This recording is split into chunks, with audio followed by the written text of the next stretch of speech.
Hi guys, Sarah here. I'm recording this on Friday afternoon, and I just wanted firstly to say I am so proud of you all. I'm doing a general broadcast to all my three groups, so 6, 7 and 16. I just can't believe how well you're going with your response for assessment 1A from what I can see in the group wikis and just the interactions and how some of you have been keeping me informed. I'm just over the moon. I think I'm very lucky to have three such active groups too, but it's testament to all your hard work, and it's an absolute pleasure working with you, and I can't wait to read the results given we're only a week away now too. So thank you so much. I think we've only got one, maybe two people that might need some teammates in Team 7. So please sing out if you are in need or happy to take on another team member. We've just had a couple of people that have had technical difficulties that have come to the picture a little bit late in the scheme. So look, let me know, sing out to me if you're after another team member at all, because these teams as well will be here for you for 1B2. I want to make this a quick video because I know some of mine drag on a little bit too long too. So there's a couple of things I want to talk to you about. Yes, as you remember, my feedback in last week's activity, the strengths activity, was around the fact that some areas for development were leading. I love leading, so this is my favourite topic. So you'll notice I've got an additional thread with some additional readings there for you. They're not mandatory. These are just things I've loved and I've used lots over the past in my career. They've been really, really helpful. I think as a leader, having difficult conversations is a really key skill. So there's a short article in there from the web you might like to, and then my favourite stuff on Daniel Goleman in terms of emotional intelligence and what makes a good leader and so forth. So they're not mandatory, they're just some additional things you might like, because the activity this week is not really centred around the leadership, it's more around preparing you again for your assessments too.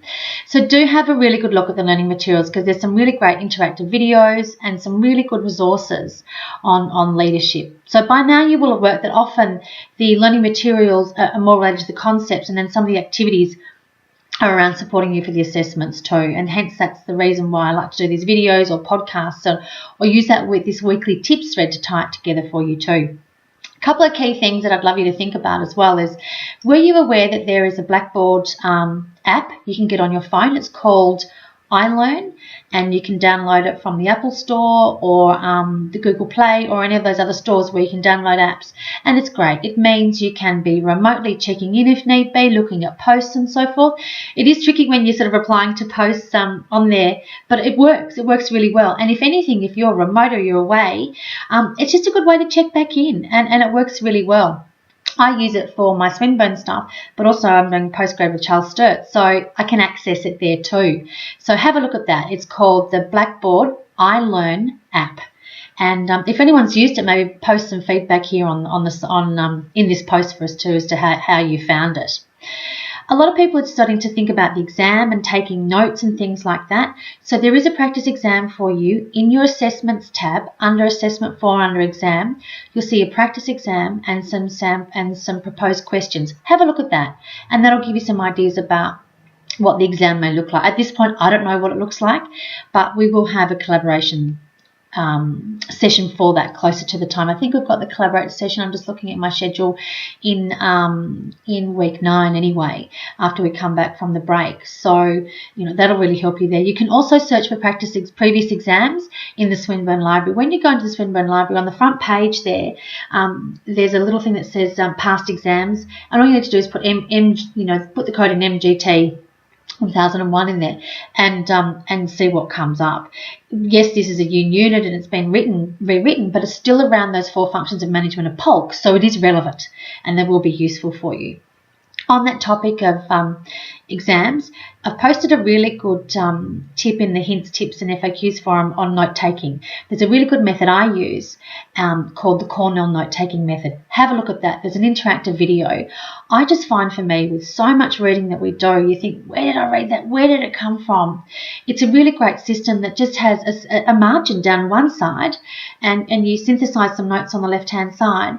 and then you make your more detailed notes. So then when you go back and you need to think, well, where did I get that bit from? And it will help you with your paraphrasing and making sure you're not plagiarizing and things like that. So it's called the Cornell, Cornell note-taking method, and it's in the hints, tips and FAQs forum. Have a look at that. And once again, if some of you have used it, I know some of you onto it already, which is great. Maybe just put a bit of feedback in here for everyone else too. Yeah, I think that's it. So really the main things was that, yes, I've posted some additional reading material. Make sure you go through the learning materials, which is a little separate from your activity this week. You've got your practice exam you can look at down the track. Look at the Cornell note-taking method and see if you can download the iLearn app from Blackboard, which is really handy too. So if anyone needs another team member in Team 7, shout out, or anyone else doesn't have a team or concerned at all, let me help you out.